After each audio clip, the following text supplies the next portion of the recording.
CMR Shravanam sale up to 61% off. ఇక్కడికి వచ్చిన తర్వాత ఇక్కడే ఒక పెద్ద యాక్టర్ని తమిళ యాక్టర్ని పెళ్లి చేసుకొని ఇక్కడే సెటిల్ అయిపోయారు. అంటే ఆయన ఆర్టిస్ట్ గా అప్పటికి ఆయన సినిమా ఆర్టిస్ట్ కాదండి, ఆయన డ్రామాలో యాక్ట్ చేసేవారు. ఇది డైరెక్టర్ శంకర్ గారు, తర్వాత కరుణ గారు, వీళ్ళందరూ. ఈయన వచ్చి హీరోగా చేసేవారు, శంకర్ వచ్చి కామెడీ క్యారెక్టర్ ఒకటి చేసేవారు. ఇక వీళ్ళ కోసమని నేను వీళ్ళు డ్రామా చేస్తుంటే మాకేంటంటే సరదా, తను శంకర్ స్టేజ్ మీకు రాగానంటే శంకరే మాకు ఫ్రెండ్. మేమందరం మన మాస్టర్ వేణు గారి ఇంట్లో ఉండేవాళ్ళం. మన భానుచంద్ర గారి ఇంటి ఈ పక్కన శ్రీలక్ష్మి, ఈ పక్కన నేను, ఆ పక్కన నాగమణి ఒక ఆవిడ ఉంది కదా, ఇప్పుడు లేదులేండి ఐశ్వర్య రాజేష్ వాళ్ళ అమ్మ, వాళ్ళ అందరూ అక్కడక్కడే ఉండేవాళ్ళం అనమాట. అందుకోసం అని చెప్పేసి ఈ స్టేజ్ మీద రాగానే మేము చప్పట్లు పట్టాలన్నమాట. ఏం చేస్తున్నారు ఇప్పుడు ఆమె రాజేష్ భార్య? ఏముందండి, వాళ్ళ అమ్మాయి పెద్ద హీరోయిన్ అయింది కదా, రావట్లేదు, నడవలేకపోతున్నారు అని విన్నాను. నేను చూడలేదు ఈ మధ్యలో. అంటే మనకి ఇప్పుడు వాళ్ళ రేంజ్ మారిపోయినప్పుడు నేను ఎవరింటికి వెళ్ళను. అలాగే శంకర్ గారైనా సరే, అంటే రేంజ్ మారిపోతే మిమ్మల్ని చీప్ గా చూస్తారా?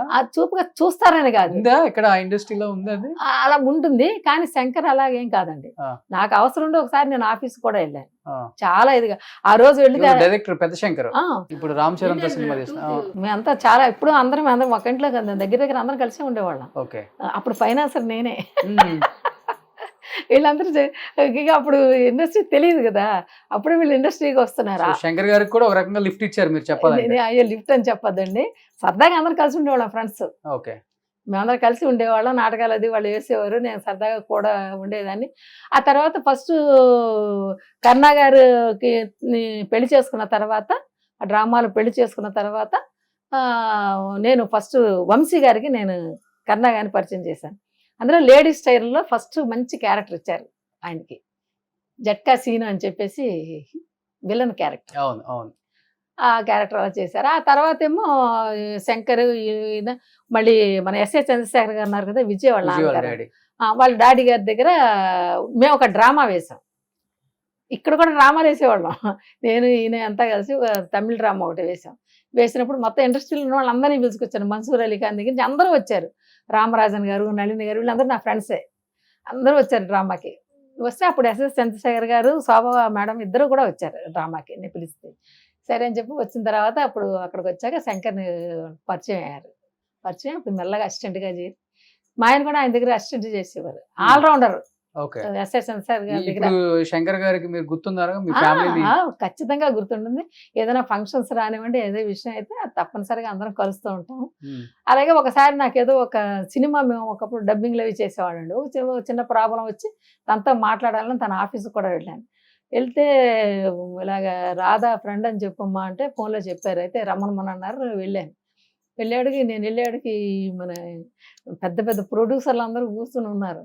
అతను వాళ్ళతో మాట్లాడుతున్నాడు. ఆయన మాట్లాడిన చూసి చెప్పేశాడు, అంటే ఏమనుకోకండి, ఒక్క 10 నిమిషాలు నా పాత ఫ్రెండ్స్ వచ్చారు, మేము వాళ్ళతో మాట్లాడుకోవాలి అని చెప్పేసి వాళ్ళని వదిలిపెట్టేసి లోపలికి వచ్చాక తలిపేసేసి సోఫాలో కూర్చోకుండా కింద కూర్చుని, ఎందుకంటే ఎప్పుడు మేము అలాగే కూర్చునేవాళ్ళం, కింద కూర్చుని జాలీగా అది మరి ఎలా మాట్లాడుకుని ఎన్ని రోజులు అయిపోయిందో ఏంటి ఏం కావాలి అలా చాలా అదిగా మాట్లాడారు. అది చూసి నా కళ్ళలో నీళ్ళు వచ్చి ఇంకెప్పుడు మనం రాకూడదు, తను చాలా బిజీ, పెద్ద పెద్ద ప్రొడ్యూసర్స్ తోటి డిస్కషన్లో ఉంటున్నాడు, మనం వచ్చి అనవసరంగా వెళ్ళి డిస్టర్బ్ చేయకూడదు అని చెప్పి అలా మానేశాను. అలాగే ఇక్కడ ఈ రామ్ చరణ్ తో గేమ్ చేంజర్ తీస్తున్నారు. అవునవును. అలాగే ఇక్కడ ఇప్పుడు ఆలి తెలుసు కదండి, మన ఆలి. మేమందరం ఒక చోటే ఉండేవాళ్ళం. తను కూడా చిన్న రూమ్ లో ఉండేవాడు, మాతో కూడా కష్టపడుతూ ఉండేవాడు పాపం. చాలా ఒకతనే ఉండేవాడు. తను అంటే వీరబాబు అని ఒక స్టిల్ ఫోటోగ్రాఫర్ ఉన్నాడు, వాళ్ళ రూమ్ లో కలిసి ఉండేవాడు. అక్కడ ఏదో షూటింగ్ ఉంటే వచ్చి ఆ రూమ్ లో ఉండి అదే అలా వెళ్తూ ఉండేవాడు. మేము అక్కడే ఉండేవాళ్ళం అనమాట. వచ్చి అక్క అంటూ ఉండేవాడు. ఎక్కడికైనా వెళ్ళాలంటే ఈయనకి బైక్ ఉండేది, బావా కొంచెం బైక్లో డ్రాప్ చేయ బావా అనేవాడు. సరే నేను తీసుకెళ్తూ ఉండేవాడు. ఫస్ట్ తను హీరోగా చేసిన సినిమాకి కూడా కరుణ గారే తీసుకెళ్ళి వాళ్ళ ఆఫీస్ దగ్గర డ్రాప్ చేశాడు ఆలిని. చేస్తే మేము ఎప్పుడు ఒక టీ తెప్పించుకుని ఇద్దరం తాగుతూ ఉండేవాళ్ళం చాలా ఇదిగా. సుమన్ టీవీలో మీ పర్సనల్ అండ్ బిజినెస్ ప్రమోషన్స్ కోసం కింది నెంబర్కి కాంటాక్ట్ చేయండి.